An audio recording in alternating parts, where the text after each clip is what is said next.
chaîne de la diaspora congolaise. Aujourd'hui, l'UDPS est à 6 mois de la fin de la mandature de M. Kabila en fonction de l'accord de Saint-Sylvestre. Et pourquoi? Les 14 tricheries du pouvoir en place, ou les 14 tricheries de la méthode électorale, donc le 31 décembre. L'UDPS ne peut pas attendre la veille pour subir, en lieu et place de faire subir le pouvoir en place. C'est la mauvaise loi électorale, c'est déjà un pour M. Kabila. La mauvaise cour constitutionnelle, nous en avons déjà une très mauvaise cour constitutionnelle. Les mauvaises personnes constituant la CNI, il y a déjà une CNI très mauvaise, qui a des personnes dépendantes du pouvoir de M. Kabila. Ainsi de suite, les 14 tricheries sont planifiées par M. Kabila. Nous ne pouvons contraindre ces 14 tricheries que par le mécanisme de contrôle des bulletins dans l'urne. Et ce mécanisme ne peut pas se faire sans témoins dans toutes nos cellules et dans toutes nos circonscriptions. Mbote, Pandero Balandi, Eco Dynamique Télévision, boza partout dans le monde, bozo landa biso na chaîne na bino oyo et ça la rabino plaisir et ça la rabino bozala pour être bozo ba information partout dans la République démocratique du Congo grâce à EDTV, Eco Dynamique Télévision. Le lot tozali awa na émission na bino bolingaka mingi. Focus oyo to le belaka masolo o etali nyonso ya actualité politique pe ya actualité sociaux oyo sociaux ezali koleka na kati ya mboka na biso tozali awa lelo na sali moko oyo bandeko ya synergie des mouvements et associations et cercle de réflexion de l'Union pour la démocratie et le progrès social UDPS en cycle ba jeune oyo bandimi komi pesa po ete ba tombola parti na bango UDPS bazali le lot kofongola formation de formateurs électoral oyo bazali komilengela mapona kobongisa mapona mi oyo kosalama na 2017 selon accord il y a le 31 décembre 2016 pona yango totiki bino botikala kolanda ndenge nini ouverture yango ekosalama. Télévision, la chaîne de la diaspora congolaise. J'ai dit et je vous remercie. Je déclare ouvert les travaux de formation des formateurs des témoins électoraux de l'UDPS. Entendu, l'UDPS est une machine, celle qui fait peur à nos adversaires politiques. Nous déclarons haut et fort que nous sommes prêts et nous allons gagner les élections haut la main. Tenons bon, l'UDPS à la victoire. UDPS viva! Viva! Association et cercle de réflexion de l'UDPS pour réaliser cette grande activité. Distingués invités, chers hauts cadres du parti, chers présidents fédéraux, chers secrétaires nationaux ici présents, chers cadres des structures informelles et formelles du parti, ici il n'est pas question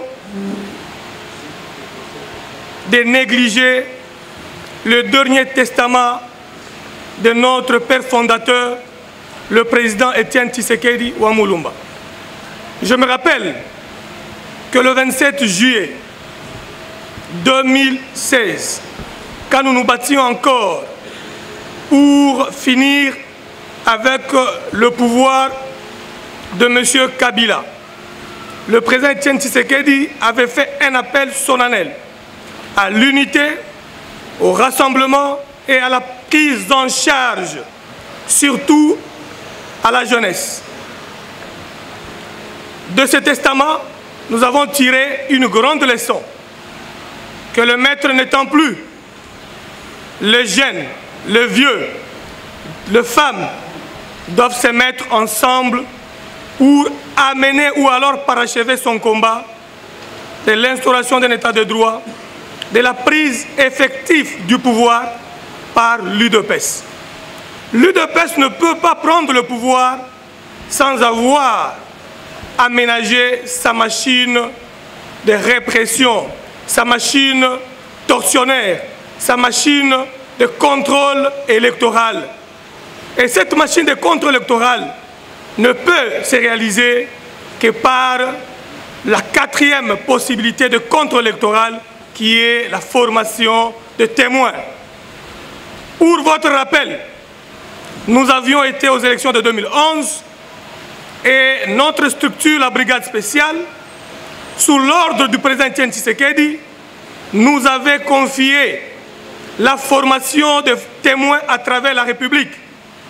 Paix à son âme, le professeur Ola, avec qui nous avions pris le bateau, les avions, le train, le camion pour former les témoins à travers la République. Aujourd'hui, l'UDPS est à 6 mois de la fin de la mandature de M. Kabila en fonction de l'accord de Saint-Sylvestre, donc le 31 décembre. L'UDPS ne peut pas attendre la veille pour subir, en lieu et place de faire subir le pouvoir en place. C'est pourquoi les 14 tricheries du pouvoir en place, ou les 14 tricheries de la méthode électorale, la mauvaise loi électorale, c'est déjà un pour M. Kabila. La mauvaise cour constitutionnelle, nous en avons déjà une très mauvaise cour constitutionnelle.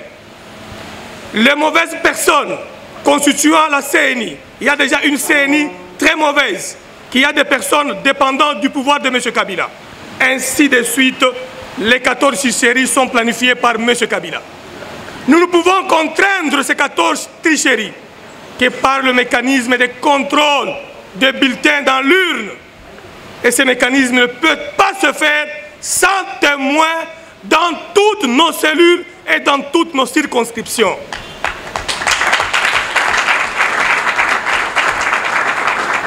Chers cadres du parti, nous en avons l'expérience parce qu'ayant été parmi ceux-là qui ont tourné la République en 2010 pour former les témoins, il y a des choses que nous ne pouvons pas dire devant les micros. Nous demandons à ceux qui nous ont soutenus pour former ces formateurs qu'ils viennent encore en aide pour que nous continuions cette lourde responsabilité d'aller dans les fédérations, les sections ainsi que les cellules de toute la République. C'est ça le véritable gage pour gagner les élections présidentielles, législatives ainsi que les élections locales. Télévision, la chaîne de la diaspora congolaise. Merci beaucoup. Présence Nanga Awa, Nayagi représenté exécutif, Nayagi représenté secrétaire général pour la ouverture. Il y a des travaux, il y a des formations, il y a des formateurs, il y a des témoins électoraux que vous allez déployer sur toute l'étendue de la République démocratique du Congo. Donc l'UDPS a une machine, l'UDPS a un laboratoire, l'UDPS a un espoir au peuple congolais. Maintenant que base de l'UDPS, tant que vous avez une initiative sous la direction du coordonnateur Maître Sylvain Mutombo, le coordonnateur principal, exécutif et parti, il faut azali obligé à point, c'est-à-dire pour dire que c'est l'UDPS qui est sur le terrain, c'est l'UDPS qui est prêt pour être bagarre au Bundambalo, comme élection, et zali bagarre au biso to gagner mbalo. Et zali bagarre ya makofité, ya mando kité, c'est-à-dire que peuple qui na urne. Alors, si on pon na biso to zala présent, et loko bana basali, et loko ba mouvement basali, et loko jeunesse asali, le parti azali ko se porter garant pour dire que azali ko soutenir yango pour action oyo mbalo yo tozo ke na ba élection, tozali prêt na 2017 ba témoin na biso bazala, témoin na biso ko na bureau nyoso tina fin fond ya jungle, esika nyoso village, esika nyoso UDPS ezali, esika nyoso peuple congolais ezali, esika nyoso bureau de vote kozala, mbalo ekozali soute ba yebisaka biso na masolo, ba témoin na biso ba kozala wana, ba kosala musala ezali conformément na loi électorale bako signer ba PV, bako sala déroulement, bako tala nani azali ko ya ko voter ba candidat na biso depuis la magistrature suprême tina C. Vous lancez campagne yango, est-ce que vous êtes sûr que l'élection est en 2017? Na lobi na yo boye. Accord ya Saint Sylvestre et lobi na biso élection il fait salama na 2000 na décembre 2017 point barre. Nous on s'en tient à l'accord.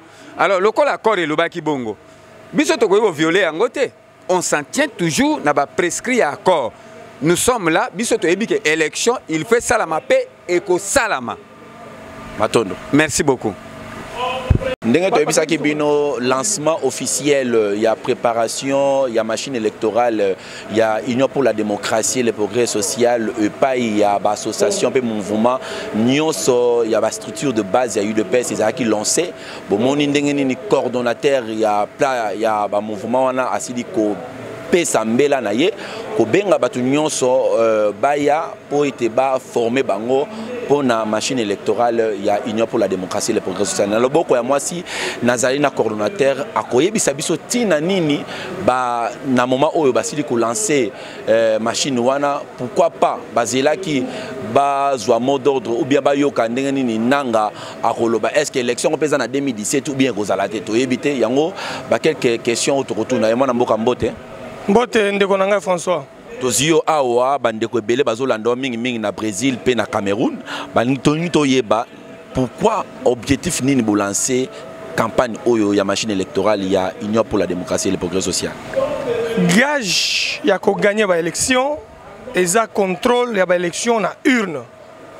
Eza contrôle ya élection na ba témoins disséminés à travers République Mobimba. Lokola UDPS a kozala na candidat président de la République. Lokola UDPS a kozala na candidat député.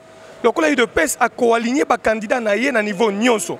De UDPS a décidé na jour ya lelo a banda ko former ba formateur de formateurs pour bakita na intérieur na ba fédération nyonso na ba section nyonso ba cellule nyonso ba kende ko former ba témoin na biso pour que candidat président de la République ya UDPS Obino Boko Boyebi Fachi Félix Tshisekedi Tshilombo otoko soutenir tozo banda musala wana eza sonité to telemi parce que à cause de la concurrente pour pas cosa que to trichaki pour pas cosa que to zala qui capable de battre campagne to bandi déjà ko surveiller ba élection par la formation par le déploiement de nos formateurs à travers la République afin que nous puissions gagner les élections à tous les niveaux.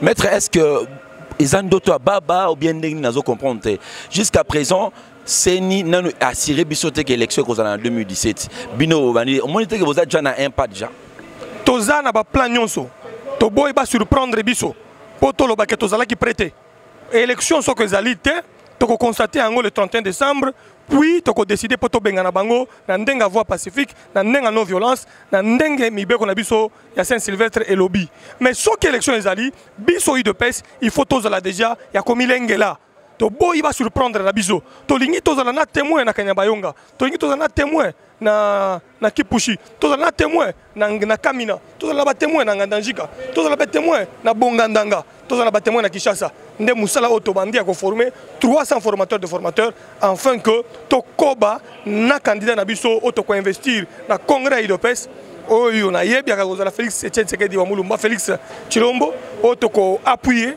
pour que Akoka, la moussa partie, Akoka ko pèse sa responsabilité à solo et pas à bateau bazaba compétent pour tomber ma partie na biso na victoire parce que majorité a na candidat ko battre bisoté opposition mobimba bazana candidat poids ya UDPS on a kuto azas candidat silikoti azana point d'endo azana poids léger azana poids moustique ako yatana ngana ko gagner ah bon ngana obemina ko na gagner obemina ko.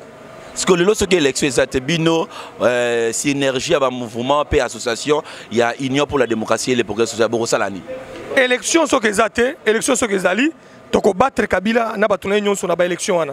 Ce que l'élection zate, toko yebisa bango, bakanga bisaka na bango, bakende parce que toza ko mobiliser peuple na biso na ba mouvement nyonso oya libanda na oya kati pour que le 31 décembre accord de Saint-Sylvestre est à la respecter. Ndenge président de l'Assemblée Malobaki, il n'y a que deux choix. Organiser les élections et faire partir Kabila par la voie pacifique et la voie de la non-violence afin que le Congo puisse avoir vie à Sika, naba konzi à Sika.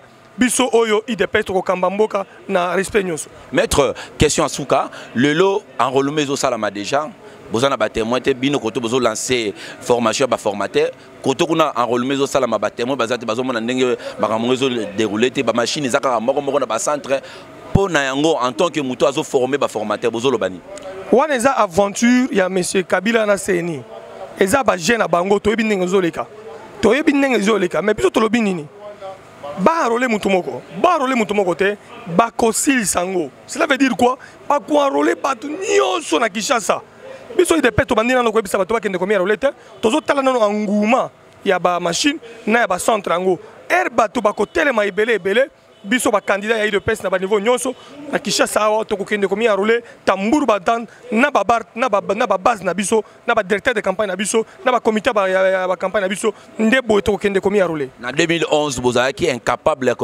quoi aligner plus de 500 candidats députés. Est-ce que Bozaki en 2017 beaucoup aligner plus de au-delà? Au moins que biso UDPS to za déterminé to lobi to komi ko former ba témoin. To lobi to ko former ba candidat.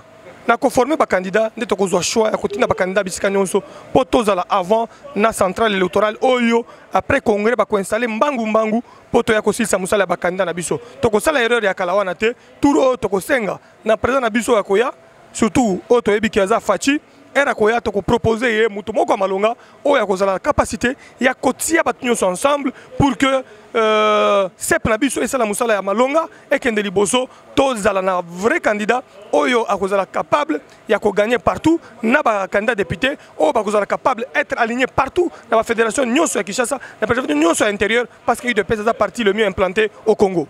To comme il attend en mettre autant la caméra ya EDTV au lancer na ba téléspectateurs nyonso ya EDTV bazolando à travers le monde ming bandeko bazana Uganda pe ba diaspora ou bien ba congolais ya Union pour la démocratie bazape kuna en tant que coordonnateur il y a Synergie, il y a ba mouvement pe association, il y a Union pour la démocratie et le progrès social. Oyo vous allez lancer formation ba formateur électoral pour la préparer machine électorale, il y a Union pour la démocratie et le progrès social. Momoko il y a espoir ndenge bazali kotal. Toko senga na ba union so bazako tukolanda biso mokili mobimba. Ba yeba ke sika smak na kotite ba contacter biso na ba numéro na biso oyo tokopesa 09 971 69 056 09 971 69 056 na 089 86 32 302 089 86 32 302 to pesi ba numéro pour nani bisika oyo synergie na quotité il faut ekota parce que synergie azana musala moko ya koya ko sauver UDPS na ko sauver mboka ko gagner ba élection il faut ko surveiller yango. Pour gagner Kabila na batunaye, il faut que zola na batu ebele auto former à travers la République. Ata ceux qui bango ba tricher na serveur central na bango wana. Ceux qui biso to lini ko contraindre bango, il faut tous na ba témoin na bureau de vote nyonso. Ba oyo ya bonne volonté, ba ko linga ko solo na biso pona ba partenariat, ya soutien na ko préparer ko déployer ba témoin bisika nyonso. Que la SMAC, c'est l'intelligence. La SMAC, c'est vraiment une plateforme qui réunit toutes les structures de l'UDPS. Il y a Mikolo, il y a Bana, il y a Papa. Tolobi boye, boza prépona kosunga biso, bo benga biso, tokoye bisa bino, nenga nini toko collaborer. Et si ka synergie ezate, boza na liberté ko benga biso, to pesa bino pouvoir ya ko organiser synergie même na bamboka na bino et si ka bozali. So koza mutu intérieur. Oyebi ke synergie na côté na province na bino benga biso mbangu poto to responsabiliser yo o banda synergie parce que synergie eye ko aider parti makasi eye ko bunsa parti te eye po aider parti to ko senga na ba contact na biso nyonso ba fédération na kati ya formation lelo ba président fédéral nyonso bazali et to ko senga bango ba false biso ba mouvement oza na kati ya ba province na bango na ba fédération na bango e mikanga mbangu na synergie poto yeba ko pesa bango ba instruction ya musala poto gagner ba élection ba préparer kayango élection ba contrôler kayango okoti ko préparer yango te on échoué. Ce qu'on prépare en on échoué. Ce qui peut contrôler en on échoué l'issue. Tout ça, comme il balé. Tout préparer l'élection, tout contrôler en qu'on préparer en c'est avoir des moyens. Qu'on contrôler en c'est avoir les moyens pour former des témoins partout. Ndé musala synergie sur ça confiance des amis qui va passer biso. Na ba ninga nyon sur la collège de conseillers, na ba ninga nyon sur la coordination nationale. Tous na ba étudiants, tous na ba papa, ba cercle de réflexion et de PES, tous na ba secrétaires nationaux, tous na ba fédéraux, tous na ba sectionnaires, tous na ba collaborateurs minene. Ya ba konzi ya parti. Autolobi, vérité en gomo kokoye bana, kalamingité, congrès zokota, ba nouvelle instruction kobima, ba nouvelle personnalité à parti bakoya, ba oyo to kendela bango nzela moko, mutu moko kobangisa biso loko moko parce que biso za nde combat peuple alonga. Peuple Alonga, merci Bandeko Balandi à Éco-Dynamique Télévision et des TV, la chaîne de la diaspora. Tout à l'heure, qui n'a maître Sylvain Moutombo, Azali coordonnateur et à Simac, à Pessibino le Lengenini, mouvement Oyo et Tambo la Rapé, et Azali Koyede parti qui n'est de Bossoba et à la prochaine. Télévision, la chaîne de la diaspora congolaise.